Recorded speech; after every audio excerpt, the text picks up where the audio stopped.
Dès que j'ai appris l'existence des grooming gangs,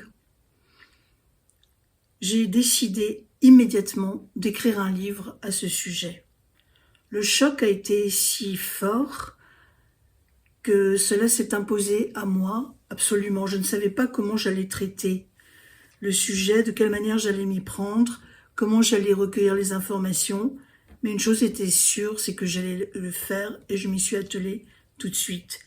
Les grooming gangs donc est un terme anglais qui désigne un énorme réseau de pédocriminels en Angleterre, dans certaines régions bien précises comme on va le voir, quoique cela s'étende maintenant, cela s'est étendu, qui ont sévi pendant des décennies. Donc on parle du scandale des grooming gangs.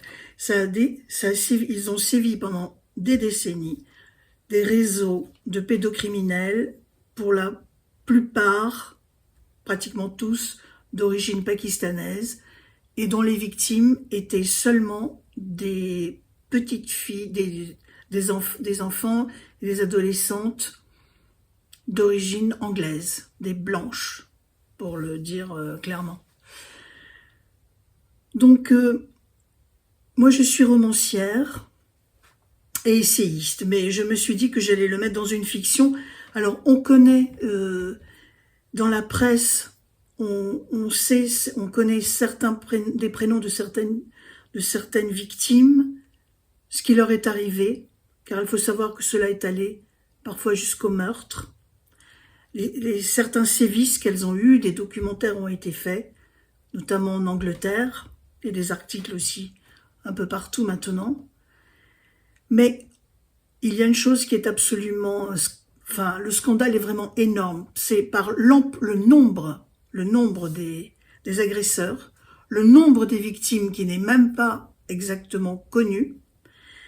Et ça a duré pendant des décennies. Et le scandale, c'est que les autorités, on peut dire, n'ont rien fait, mais moi je dirais plutôt ont fait, dans le sens où elles ont protégé les agresseurs. Elles ont protégé les criminels. Et on va voir comment et pourquoi. Alors, parmi toutes ces... Je me suis dit, comment traiter ça? En fait, quand on vous dit le nombre, quand on vous dit pourquoi, comment, où, alors on est choqué, mais est-ce qu'on l'éprouve vraiment au plus profond? J'ai voulu faire ressentir ça au plus profond, pour qu'il y ait plus qu'une prise de conscience, pour qu'il y ait quelque chose que seul, à mon sens, donne la littérature, c'est de ressentir vraiment du dedans, par identification et aussi par l'écriture, qui est quelque chose qui se met à l'intérieur de notre esprit, qui crée des images mentales, que chacun se crée en fait soi-même, et donc c'est vraiment aller au cœur du problème, toucher les lecteurs dans leur intimité, la plus profonde possible, du niveau possible. On peut dire que j'ai mis ma plume de romancière au service de cette cause. Je peux devenir, en fait, par l'écriture, je peux devenir les personnages, je me suis dit, je peux inventer des personnages et donc aller au plus près du réel. Et il faut que je mette ce don au service de cette cause-là, parce qu'il faut absolument que la vérité soit mise au grand jour, une vérité qu'on a longtemps voulu étouffer, et ce, au sommet de l'État. Ce sont vraiment la police, les services publics et les plus hautes autorités de l'État politique anglaise qui ont voulu étouffer, faire le silence absolu sur cette affaire. Bien qu'il y ait eu, évidemment, des personnes valeureuses qui ont qui ont lutté pendant des décennies pour que ça se sache, pour que ça s'arrête, évidemment. C'est pas juste pour le plaisir que ça se sache. Il faut que ça s'arrête et de dénoncer ça d'une manière utile. Et je vais en parler. Donc c'est pour ça que évidemment on peut pas connaître toutes ces fillettes, mais je me suis dit, il y en a eu tellement. Pourquoi je ne pourrais pas en créer un personnage qui témoigne en fait? Donc je me suis énormément documentée sur les conditions, les lieux, les milieux où les agresseurs choisissaient les victimes, car rien n'est fait au hasard. Tout est savamment organisé, diaboliquement organisé, on peut dire. Je me suis vraiment immergée dans le sujet, comme je le fais toujours, vu des documentaires, et j'ai créé un personnage. Mais ce personnage qui témoigne est emblématique. Je ne dirais pas de toutes les victimes, mais de l'idée qu'on peut se faire des pauvres victimes qui sont tombées dans les filets affreux de ces énormes réseaux de criminels. Donc j'ai créé un personnage qui s'appelle Rose Holroyd, qui est née, qui vit dans une partie de l'Angleterre désindustrialisée, donc parce que les agresseurs choisissent leurs victimes dans certains milieux.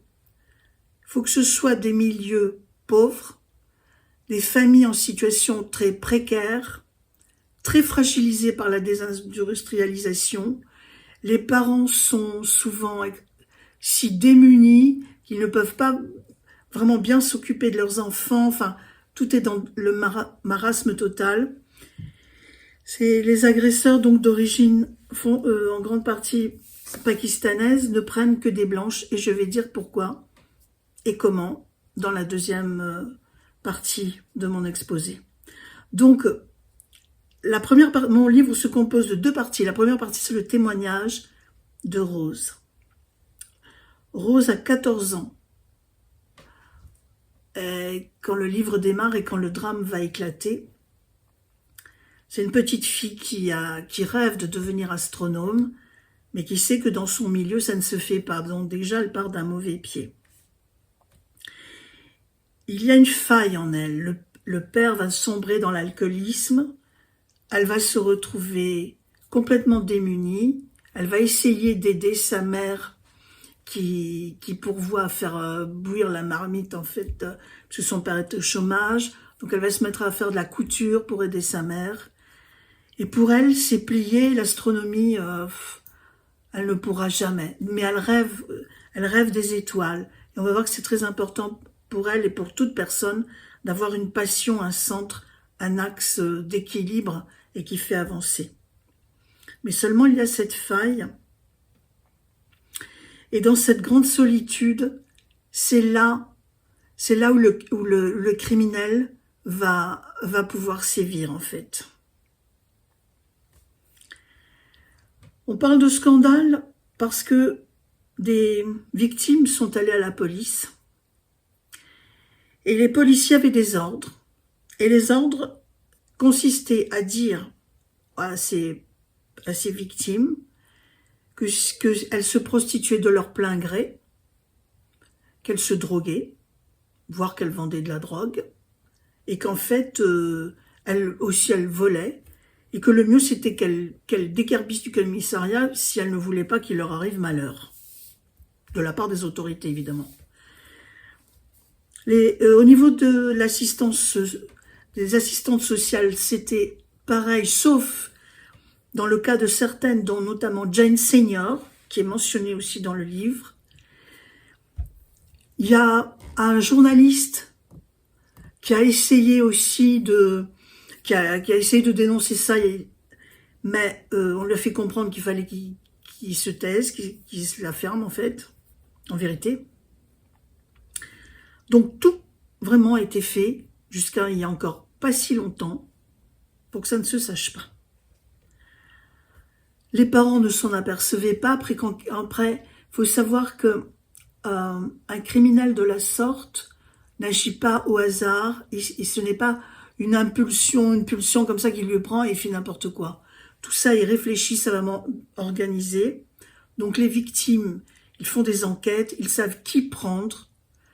Donc il faut que ce soit des gens qui ne peuvent pas se défendre, des victimes qui ont une faille, qui sont en manque de reconnaissance, en manque d'affection aussi, parce qu'on n'a pas le temps de s'occuper d'elles, qui sont humiliées.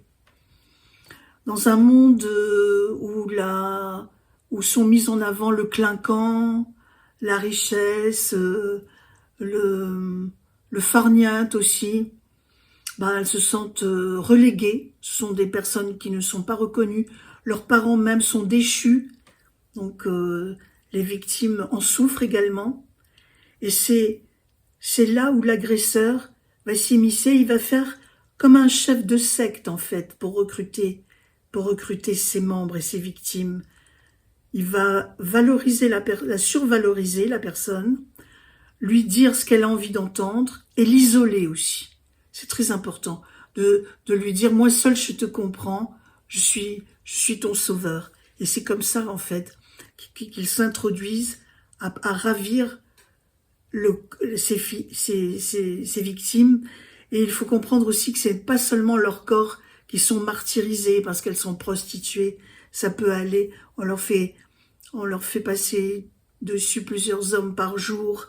Elles sont soumises aux pires sévices aussi, droguées de force. Mais c'est aussi leur esprit et leur cœur qui est ravi à jamais. On peut dire qu'il y a une omerta totale sur ce cas, sur cette tragédie. Mais je vais dire d'abord comment, dans le témoignage, j'ai abordé l'écriture. Moi, par ailleurs, j'écris des romans où l'amour est très important et le corps aussi. Donc, je sais très bien écrire tous les mouvements du corps dans l'intimité également. Pour ce sujet, il était absolument hors de question de donner lieu à du voyeurisme, de décrire des scènes quelles qu'elles soient, parce que ça me paraît vraiment, là, pour le coup, complètement obscène. Donc, le premier viol, il en est question, mais on est dans la tête de la victime, et dans son cerveau, et dans son cœur aussi. Donc, il n'y a aucune scène de sensation dans mon livre. Tout est fait dans une extrême pudeur. Et aussi parce que j'ai fait une grande étude pour savoir au niveau de l'esprit qu'est-ce qui se passe en fait. Parce que aussi ce que les policiers ont dit, tu ne t'es pas débattu. Et ça c'est connu aussi. On reproche ça des fois aux victimes. Tu n'as pas crié, comment ça se fait? Tu ne t'es pas débattu. Tu aurais pu essayer de griffer, de mordre ou de faire quoi que ce soit. J'avais entendu parler de la dissociation qui se passe en cas de choc. J'ai voulu voir ça vraiment au plus près. Et il y a des études américaines, les neurosciences, qui nous ont beaucoup appris là-dessus. Et j'ai voulu aussi faire dire à la victime, expliquer avec des mots simples, qu'est-ce qui se passe dans le cerveau à ce moment-là et quels sont les dommages irréparables et irréversibles. Et on le verra dans le livre. En tout cas, je peux dire déjà en 2 mots, que les souvenirs, quand on croit qu'on a des souvenirs qui se forment après le moment vécu, c'est faux. La formation du souvenir se fait sur le moment présent, dans l'acte même. Et là, il y a des processus chimiques qui se passent dans le cerveau. Mais si le choc de ce qu'on vit est trop fort, le corps opère un blocage. Et pourquoi il opère un blocage? Pour la survie du corps, car sinon il y aurait tout simplement une crise cardiaque. Et ça serait la mort. Mais ce blocage au niveau physique fait que l'acte ne peut pas être métabolisé, ne rentre pas, si vous voulez, dans le circuit qui va former le souvenir.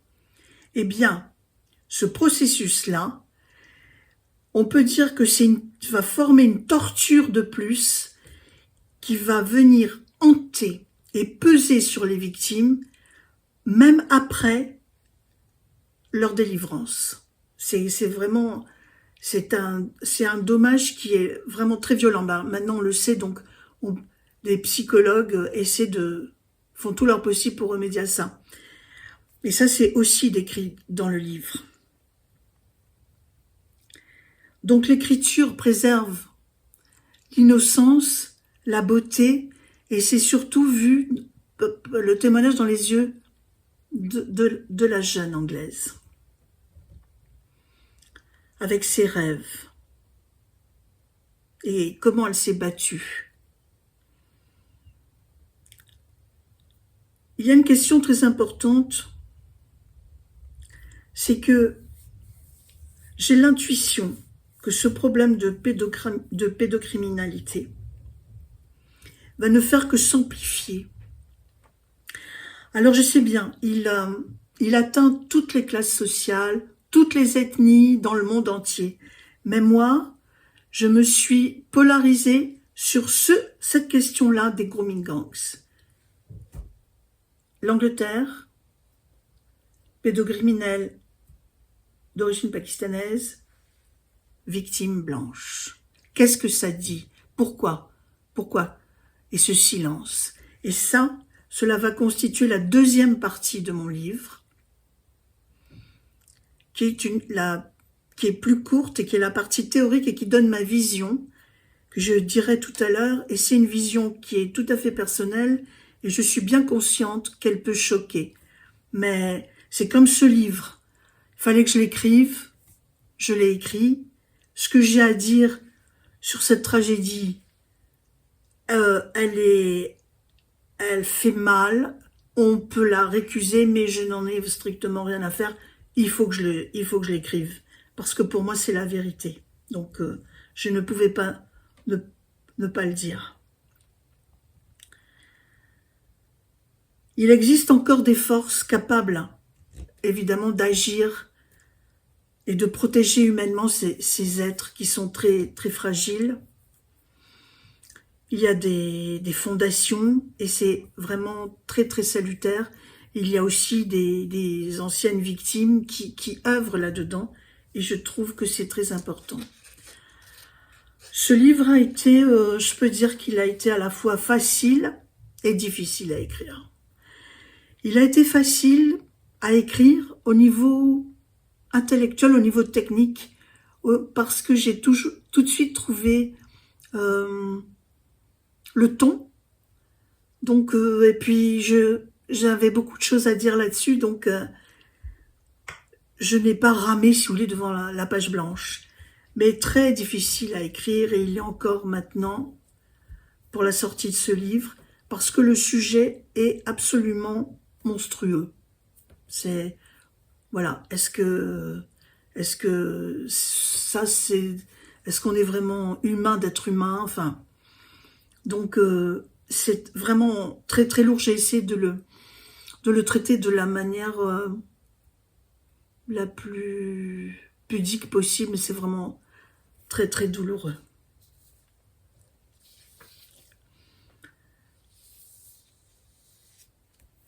J'en arrive donc à la partie plus théorique.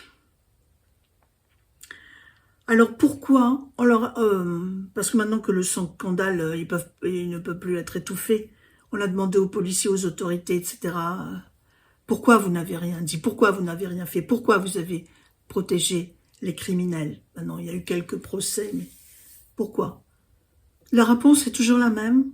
On a eu peur d'être traité de raciste. Alors c'est étrange. Je me suis dit que savoir que ces jeunes Anglaises tombent dans un enfer sans nom, certaines en sont mortes, certaines ne pourront jamais se relever, on ne connaît même pas le nombre exact, ce qui pour moi est vraiment ajoute de l'horreur à l'horreur.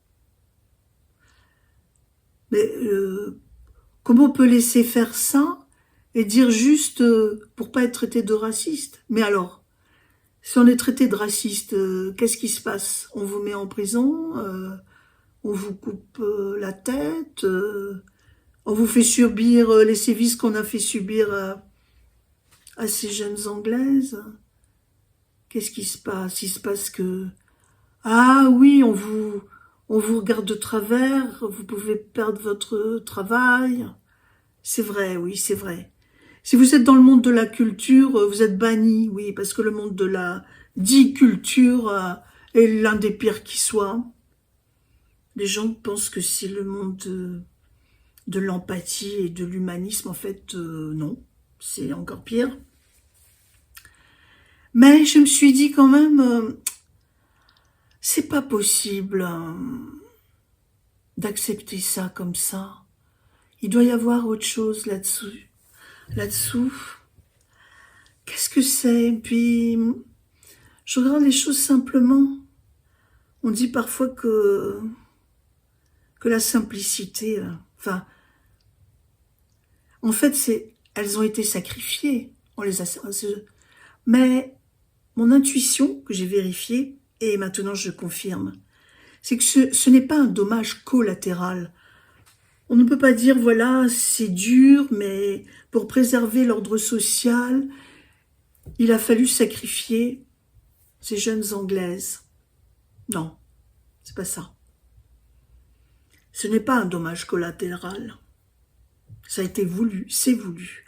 Pour des raisons très profondes que peut-être les gens qui ont acté ce silence, cette omerta, peut-être n'en sont-ils pas conscients, mais ça fait partie du schème dominant de nos sociétés qui sont en effondrement. C'est un effondrement de civilisation, parce qu'une société qui permet ça, avec les plus hautes autorités qui permettent ça, c'est un effondrement de la civilisation. Évidemment, les victimes ce ne sont pas des actrices, ce ne sont pas des filles connues, ce ne sont pas des filles de personnes importantes. Évidemment, ce sont toujours des classes populaires. Je pense que c'est voulu, et c'est là où il faut bien me suivre. Le sacrifice qui arrive comme ça avec cette sauvagerie et cette barbarie. La deuxième partie de mon livre s'appelle « Le règne des barbares ». La première partie, le témoignage, c'est l'enfant qui aimait les étoiles, c'est Rose. Et la deuxième partie, le règne des barbares. Ce n'est pas une métaphore, c'est vraiment ça. Nous sommes dans une société qui en arrive à son point d'aboutissement, et j'ai trouvé la formule qui, pour moi, la définit le mieux, en tout cas dans ce cadre-là. C'est une formule d'un chimiste du XVIIIe siècle, Lavoisier, qui dit « Rien ne se crée, rien ne se perd, tout se transforme ». On peut dire que maintenant nous sommes arrivés au point d'aboutissement parfait de cette formule. On recycle on doit tout recycler, même certains veulent recycler les corps humains, ne plus faire des sépultures, mais s'en servir comme compost, ce qui est vraiment l'horreur absolue. Bon. Et donc si on recycle tout, donc il faut voir que rien ne se crée, donc le radicalement neuf ne peut plus advenir. Rien ne se perd, on ne gaspille rien, on n'est plus dans la dépense, dans l'acte fait pour rien, que ce soit le plaisir, la méditation, le rêve, et tout se transforme. Donc c'est absolument machinique. Et bien là, il y a quelque chose d'essentiel qui se perd. C'est d'abord la notion de nouveauté, le radicalement neuf, et la notion de manque. Et aussi on voit que là, l'être humain a la sensation de pouvoir tout contrôler. S'il ne met pas de climatiseur, il va penser que la météo va changer, parce qu'il pense qu'il faut qu'elle change d'ailleurs, ce qui est un autre problème. Il pense, les dieux, tout ce qui était l'inconnu, l'au-delà, c'est banni. Maintenant, il faut que ce soit la planète Terre. Et la religion, qui était Moi, je suis un peu comme Flaubert qui disait « Je suis mystique au fond et je ne crois en rien ». Mais penser que l'humain est au centre de tout et qu'il peut tout contrôler, pour moi, c'est vraiment la mort. S'il n'y a rien qui nous dépasse, rien de neuf ne peut advenir. Mais dans ces sociétés qui contrôlent tout, où rien ne se crée, rien ne se perd, tout se transforme, il manque le manque, il manque le vide, il manque ce qui est fait en pure perte, ce qui est mis à part du monde de l'utilitaire. Tout doit être utilitaire. Même si les gens maintenant font de la méditation ou des choses comme ça, c'est pour aller mieux, c'est pour être performant. La performance et l'efficacité occupent tout le terrain. Tout doit avoir un résultat, doit être fait en vue d'un résultat. Voilà, c'est... Et là, le sens de la vie se perd en fait. Et aussi le sens de l'amour. Ça, c'est un vaste sujet. Cette place de vide, de manque, on ne peut pas en faire l'économie. Le besoin en revient comme un retour du refoulé. Et quand le refoulé revient, il revient d'une manière forcément monstrueuse. Donc c'est pour ça que c'est les jeunes Anglaises, donc on prend ce qui est le plus propice à l'amour en fait, sont offertes aux dieux obscurs, que sont les pédocriminels d'origine pakistanaise, qui, eux, choisissent évidemment des personnes qu'ils peuvent ne pas considérer comme des êtres humains. C'est une culture qui pratique beaucoup la consanguinité, de formation tribale, et donc qui est régi par le même. Et tout ce qui n'est pas le même peut ne pas être considéré comme humain, surtout des femmes. C'est pour ça que ces femmes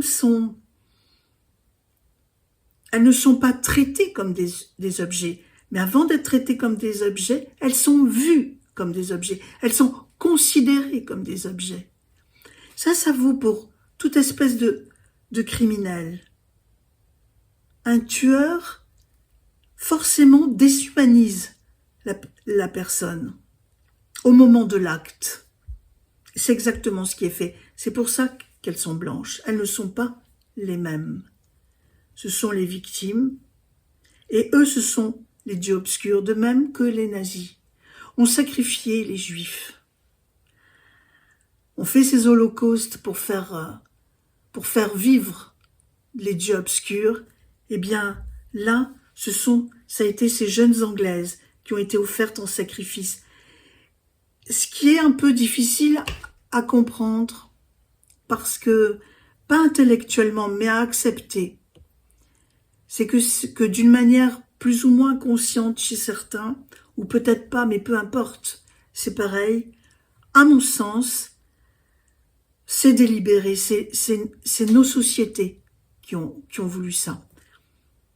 Par manque du manque, parce que tout doit servir à quelque chose, et parce que la verticalité, la transcendance, et ce qui nous dépasse est oblitéré. Et bouché, en fait. Donc ça a donné ce livre que j'ai appelé Rose au pays de l'horreur,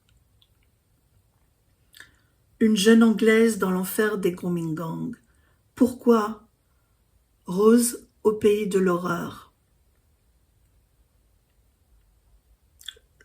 Le premier livre que j'ai passionnément aimé, j'avais 8 ans.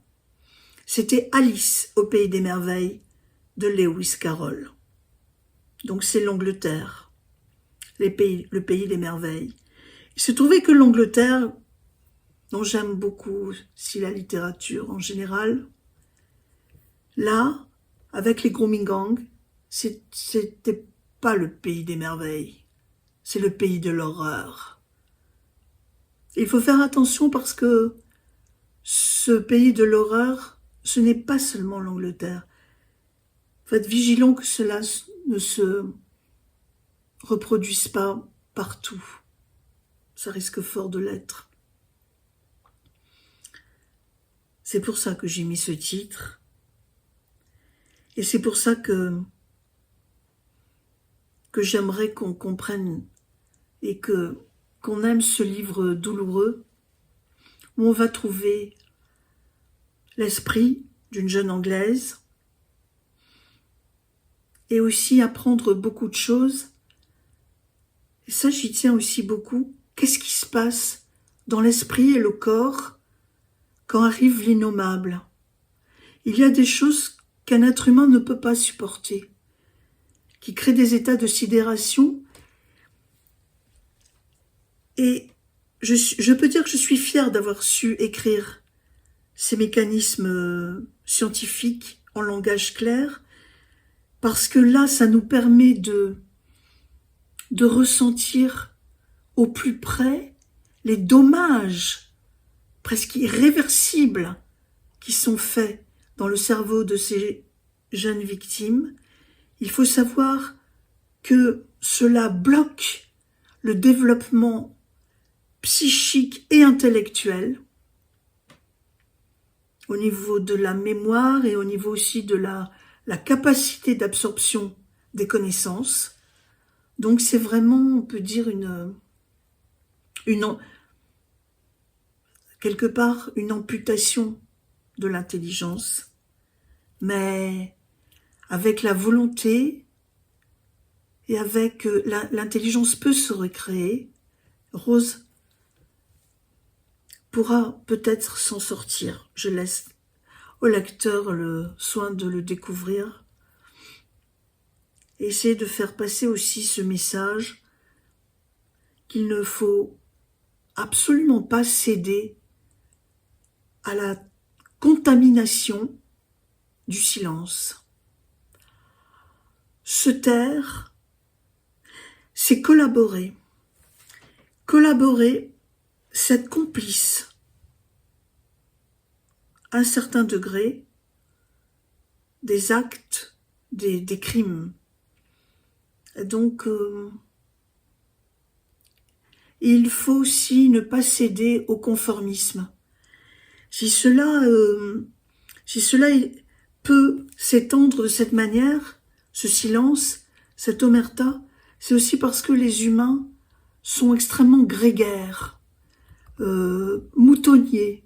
Ils veulent être comme tout le monde, et c'est maintenant où tout est fait, plus que jamais, pour que tout le monde soit comme tout le monde, qu'il faut vraiment se battre pour accéder à sa propre singularité. C'est, au fond, c'est ça le grand combat de notre vie.